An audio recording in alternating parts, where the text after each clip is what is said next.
Ceci n'est pas une pipe. Ceci non plus n'est pas une pipe. Et ça, toujours pas une pipe.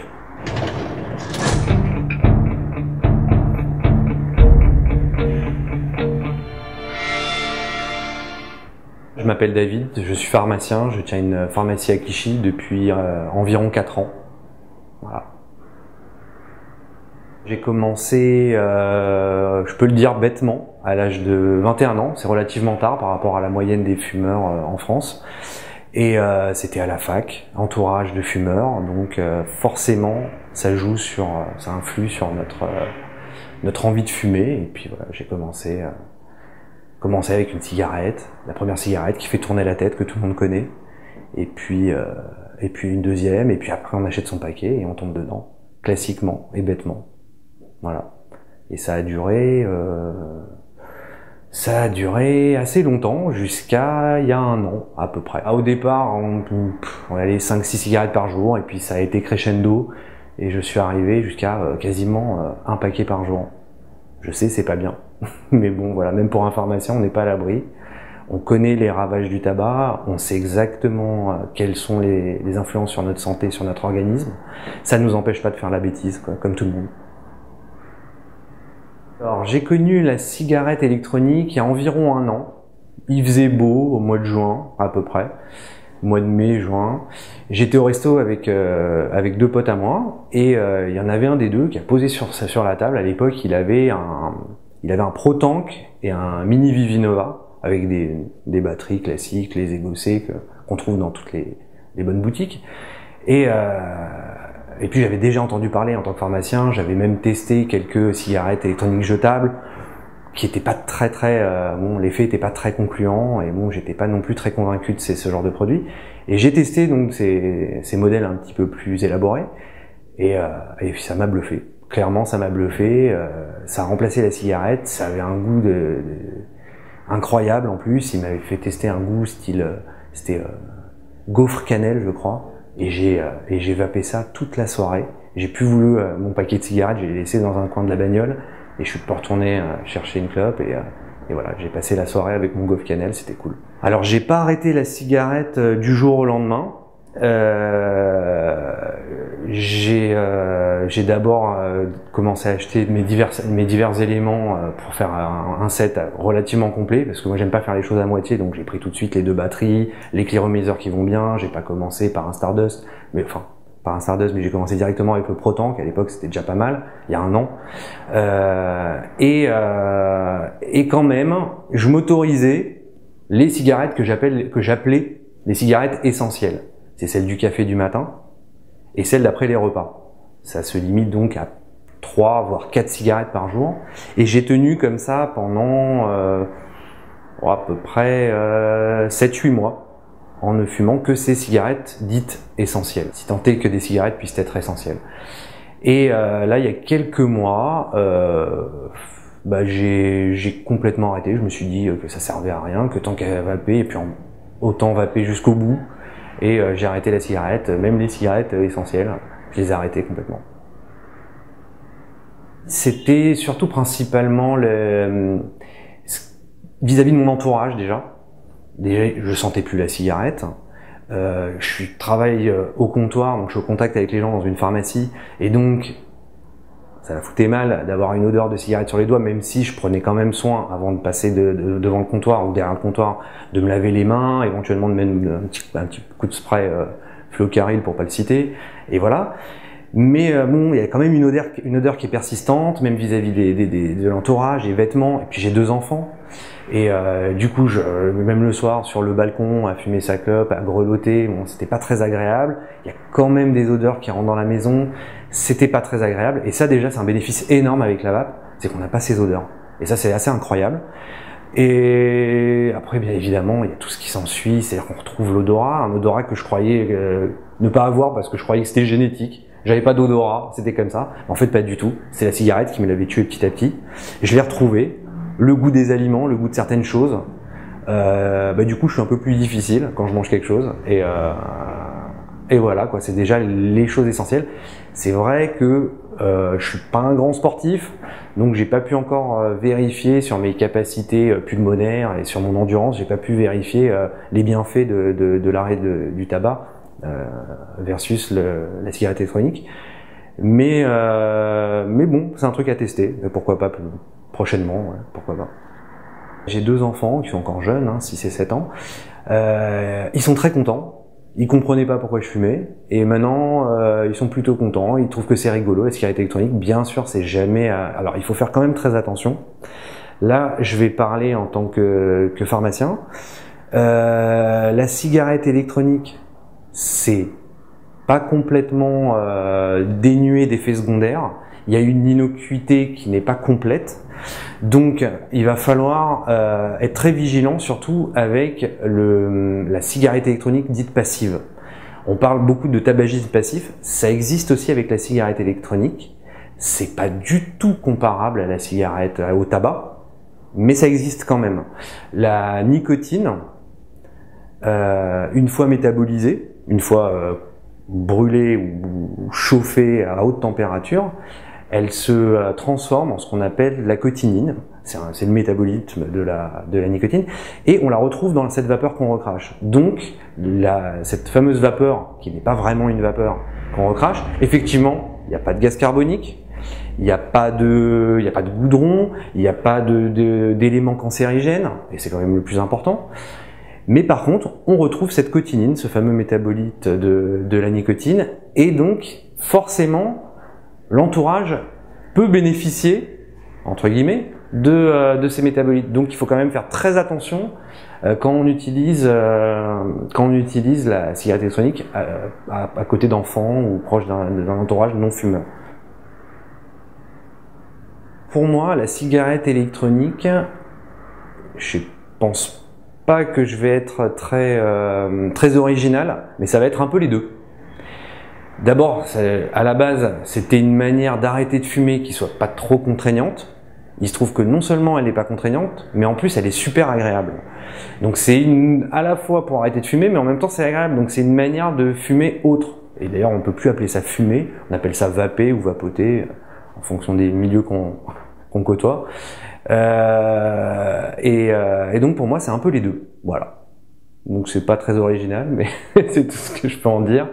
Moi j'adore ça. Non, il y a un truc qui est vachement bien aussi, on oublie souvent de le dire, c'est que la cigarette électronique, une fois qu'on s'y met, moi je faisais un peu les deux au départ, c'est-à-dire que j'avais à la fois l'e-cig et je prenais de temps en temps mes petites clopes, les clopes dont j'arrivais pas à me passer.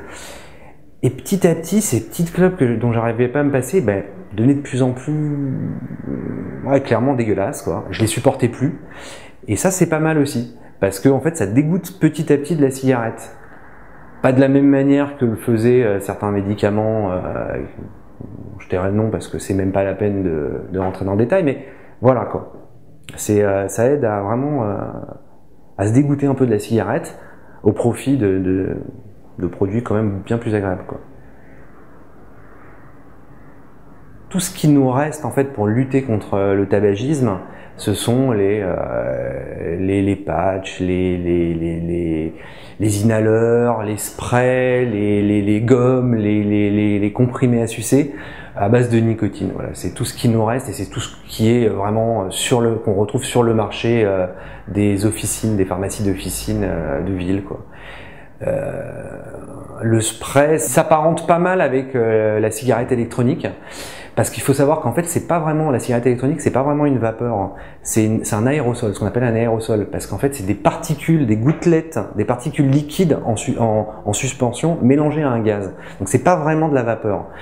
Et ce spray, c'est ce qui se rapproche le plus de la cigarette électronique. Bon, bien sûr, c'est sans on va dire le kiff de la vape, des bons juice fruités, goûtus, avec des vieux tabacs, des vieilles saveurs. On retrouve pas ça, mais c'est ce qui se rapproche le plus.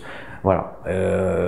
Pour la médication par voie orale, la Péros, comme on dit, non, il n'y a plus rien qui se fait. Enfin, ça se fait encore, mais il n'y a plus rien qui est délivré, donc voilà, quoi, et qui est prescrit. Oui. J'ai déjà vendu des NTB, ces vieilles cigarettes pourries avec des plantes étranges. Le problème des NTB, moi j'étais pas convaincu non plus. À l'époque j'étais employé, j'avais pas tellement mon mot à dire. Si c'était à refaire, ben je sais pas. Mais de toute façon les NTB, le problème reste le même.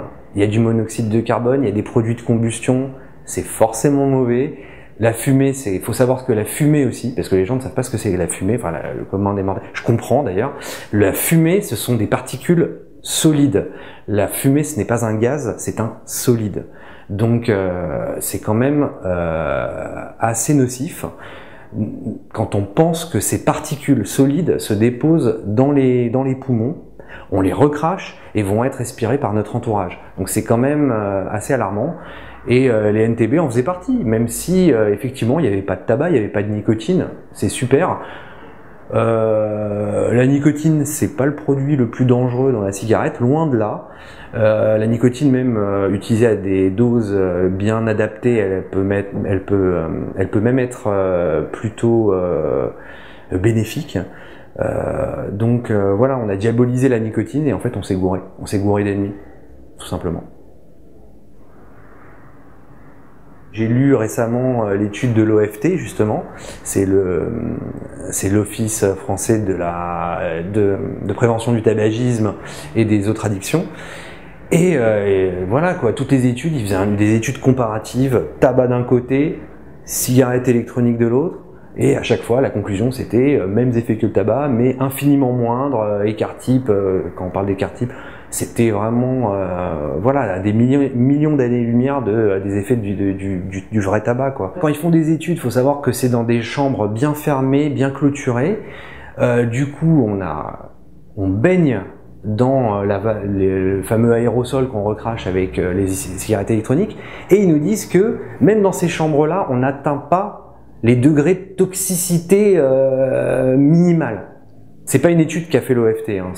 Une fois de plus, c'est de la bibliographie, c'est des études qui ont été faites de part et d'autre. Ils ont récupéré les différents articles scientifiques qu'ils ont trouvés là-dessus, qui ont été faits ces 10 dernières années, et ils l'ont un peu compilé. Ça a été soumis à de nombreux experts, c'est plutôt bien fait, et voilà quoi, il y a des choses à en tirer. Maintenant, effectivement, ils sont tous d'accord pour dire que des études complémentaires sont nécessaires. Je pense que je suis assez d'accord aussi. On ne peut pas avoir un recul identique à celui qu'on a sur le tabac. Mais c'est déjà un plus.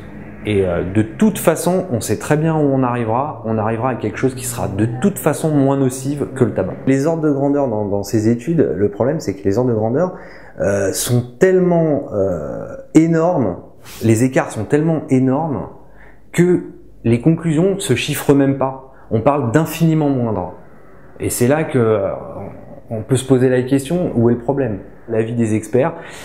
En gros, détail, infiniment moindre que le tabac, infiniment moindre que le tabac, infiniment moindre que le tabac.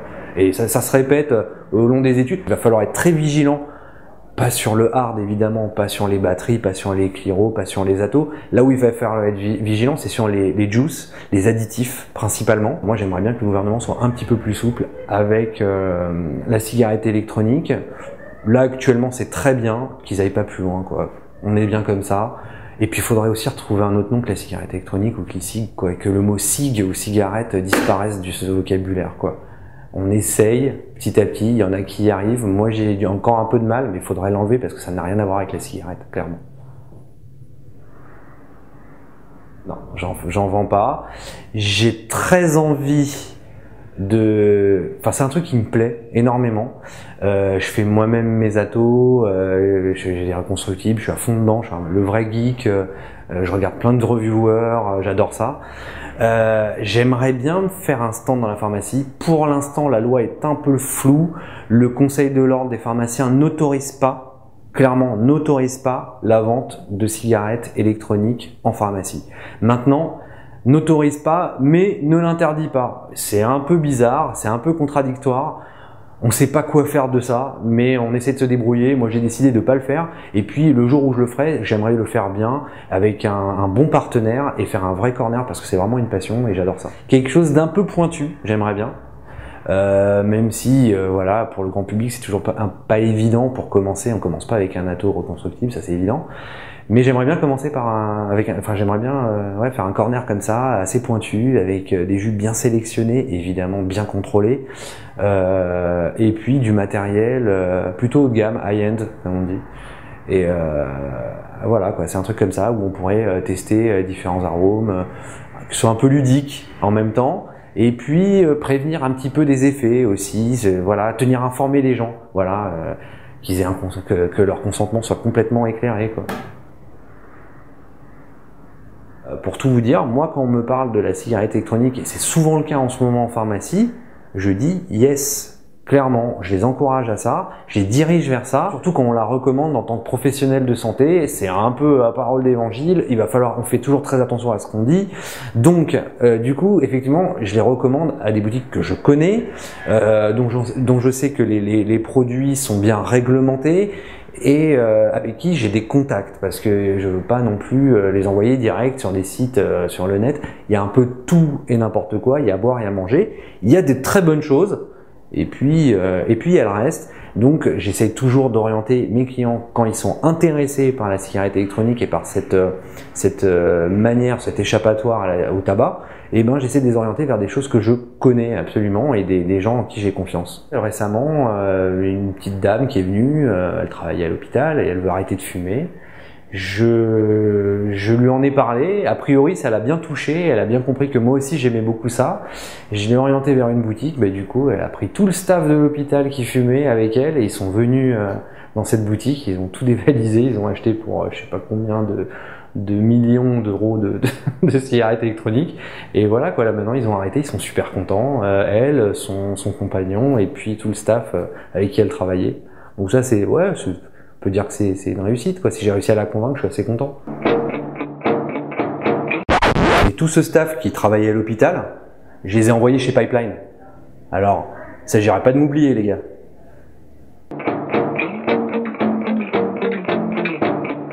Ça t'emmerde si je prends ma cig à la main? Je commence à avoir un peu la bouche sèche, là. Ça me manquait. Donc voilà, alors excuse-moi, ta question, c'était quoi, Bertrand? Je sais plus.